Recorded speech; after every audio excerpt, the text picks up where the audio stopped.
Hello guys, I hope you're doing good. So today I will read this book. So it's open. So this book, its name Wait Fang Jack London. So let's start. After his first adventure, Jacob started to learn quickly. Every day he went a little further away from home. But when he was tired, he found his way back to the cave. He was starting to understand how strong he was, and he was starting to know when he should be careful. He no longer fell over or walked into things. Now he moved like his mother, quickly and silently. His need to kill was getting stronger every day. He realized now how powerful his mother was. She always brought him meat, and she was afraid of nothing. He felt her power in other ways too. Now when she was angry with him, she beat him with her teeth. He had to do what she wanted, and the older he grew, the faster she became. After a while, Jacob started to hunt with his mother. He watched her kill meat. Slowly he became braver and was no longer afraid of little things. He was learning she loved meat or be eaten. He knew what he did not have to worry about. Some animals, they were too small to kill him, but other animals were more dangerous, and if he did not kill them, they would certainly kill him.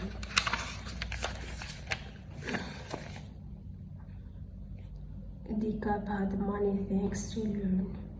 The world was full of surprise for him, but he loved to feel the life inside himself. Running after meat made him feel excited, and he enjoyed fighting. And after a hunt, he loved to lie in the sea. Full of food, he was very much alive, very happy and very proud of himself.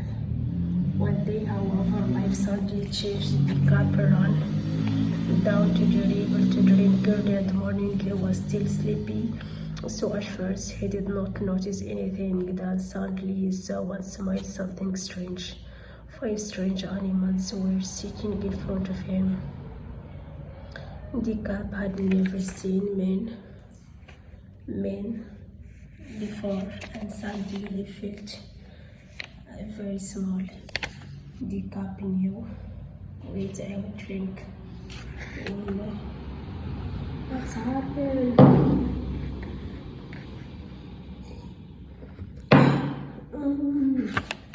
Ate too much sugar. Jacob knew nothing about men, but his parents and grandparents knew about men. They knew men were more powerful than any other living thing.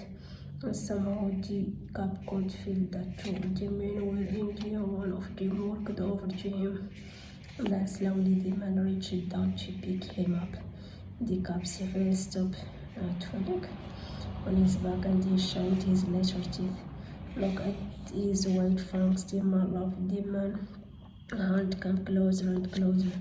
Then Jacob suddenly beat the man's hand at once. The man hit him on the head, and Jacob fell onto his side. Suddenly Jacob forgot all about fighting. He sat up and cried. The foreman laughed even more loudly, and Jacob cried even more. But in the middle of his crying, he suddenly heard something. He gave one last long cry. Then he stopped his nose and waited for his mother. His mother killed everything and was never afraid. She was fierce and powerful, and she was coming. She was growling as she turned towards him. She knew his cry, and she was running to save him. Jacob ran towards.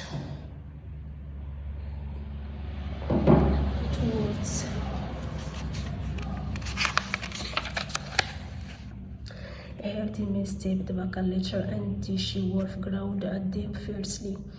Catch, one of the men suddenly cried in surprise. Catch, and the feared she-wolf sank slowly to the ground.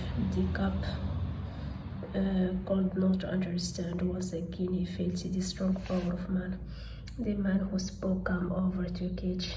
He put his hand on her head, and she just sank down lower. She did not beat or growl. The other men came closer too. She ran away a year ago, didn't she? Gray Beaver, said one of the men. Yes, Gray Beaver answered. There was nothing to eat. She was left with the wolves. Another man said, "It's not surprised," said Gray Beaver. "Your father was a wolf, and now she has a cub. His teeth are white, so I will call him White Fang, and he will be my dog." The cub watched as the man animals talked to each other. Then Gray Beaver took a stick and some string and tied Cage to a tree. White Fang followed after a time.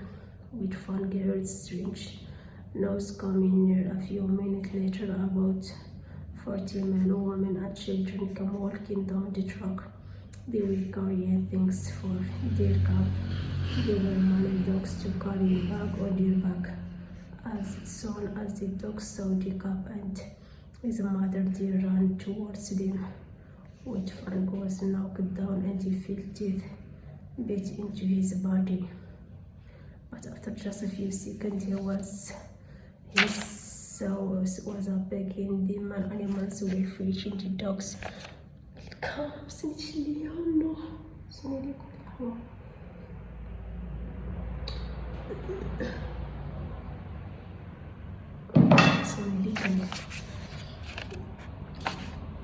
They were carrying things for their cub.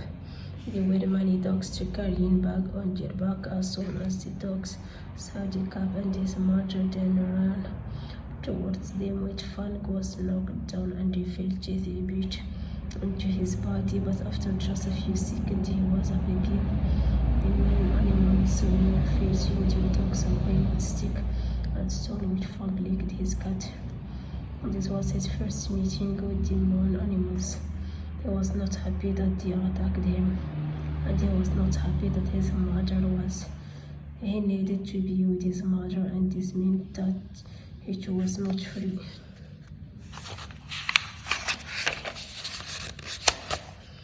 White Fang was frightened of the jeepers at first, but he watched the women and children going in and out of them. He saw other dogs trying to get into them, and his fear quickly disappeared. Cage was tied at the cub once more. At first, White Fang stayed by her side, but after a while he went to look around. Soon a puppy came towards him. The young dog did not seem dangerous, and White Fang wanted to be friendly. But the puppy, whose name was Lip Lip, was not friendly. He liked lighting other puppies, so he showed his teeth. When he saw White Fang, they walked around each other, growling. Then suddenly Lip Lip jumped forward and bit White Fang's shoulder. White Fang cried out in pain. He tried to beat back at Lip Lip, but Lip Lip had fought many fights. He beat White Fang again and again. At last, White Fang ran crying back to his mother. Cage liked White Fang's kiss. She wanted to stay with her, but he was too interested in everything around. So a few minutes later, he went away again. This time, he saw Gray Beaver doing something with stick. Women and children were bringing more stick to the Indian. White Fang got closer and watched. Suddenly, he saw a color like the sun in the stick. White Fang knew nothing about fire. He moved forwards towards. He thought it was his nose. Into it for a moment. He could not move. Then he ran back, crying out in pain. It was the worst hurt he had ever known. He tried to lick his nose, but his tongue was burned too. He cried and cried, but Gray Beaver and the other animals laughed, and the more White Fang cried, the more they laughed at him. Suddenly, White Fang did not want them to laugh at him anymore. Their laughter was hurting him as much as the fire. He turned and ran back to Cage. That night, White Fang lay awake by his mother's side. His nose and tongue were hurting, but he was worried about something else. He wanted to be in his old home. He wanted the quiet of the river and the little cave here. So I hope, guys, you like my my story. For like, don't forget to subscribe and like my videos and my YouTube channel. Have a nice day. Thank you. Bye.